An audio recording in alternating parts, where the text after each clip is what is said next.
Samantala mga kapuso, mahigit 200 milyong pisong halaga o 255 million pesos na halaga ng mga agricultural inputs ang handang ipamahagi ng Department of Agriculture kasunod nga po ng pagkakadapa ng sektor ng agrikultura dahil pa rin po sa Bagyong Tino.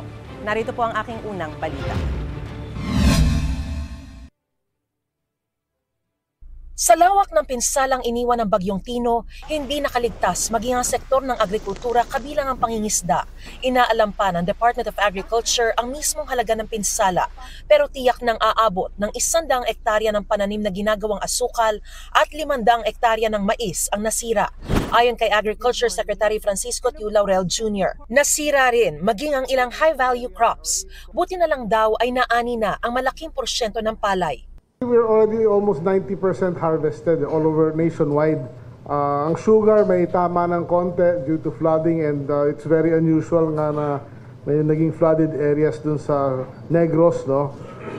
Mas malaki yung tama sa high value crops in isolated places. Pero ang mas nasalanta raw ay ang mga palaisdaan at mga gamit ng mga namamalakaya.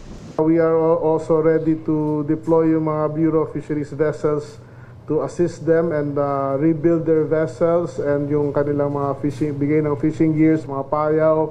Minomonitor na raw ng DA ang mga presyo ng produktong pang-agrikultura sa mga rehiyong pinakaapektado. 255 million pesos na halaga ng agricultural inputs ang handa raw ipamahagi ng DA sa mga magsasaka at mangingisdang nasalanta. It covers yung seeds, fertilizers, fingerlings, some pesticides, fishing gears, para sa mga fisher folks natin and mga gamit pambangka.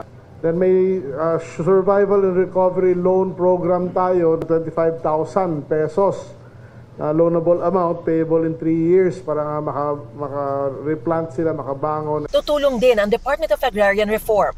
Farm-to-market roads, yung mga irrigation, at namimigay din kami ng mga farm machineries and equipment. Kami na ang nagsisilbing middlemen ng mga agrarian reform beneficiaries. Mahigit sa 1 billion na ang amount na binibili, no, ng mga malalaking ahensya ng gobyerno. Makatutulong din nila ang dalawang executive order na epektibo na ngayon.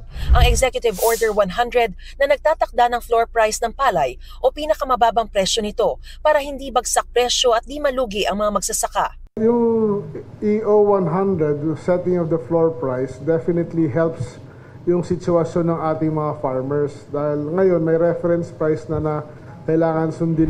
Gayon din ang Executive Order 101 na ganap na magpapatupad ng Sagip-Saka Act. Now with the Sagip-Saka Act, kahit na ang LGU, pwede nang bumili ng palay direkta sa mga magsasaka and national government na wala ng public bidding.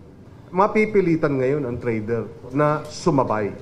Dahil may inaasahan pang susunod na bagyong paparating, nakatutok at inaabangan din daw ng Department of Agriculture at iba pang ahensya ng pamahalaan ang posibleng maging epekto nito. Utos sa kanila ni Pangulong Bongbong Marcos mag-deploy ng mas maaga para handa sila at paalala pa raw ng Pangulo, expect the worst but act immediately.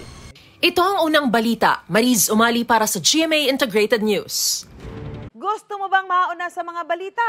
Mag-subscribe na sa GMA Integrated News sa YouTube at tumutok sa unang balita.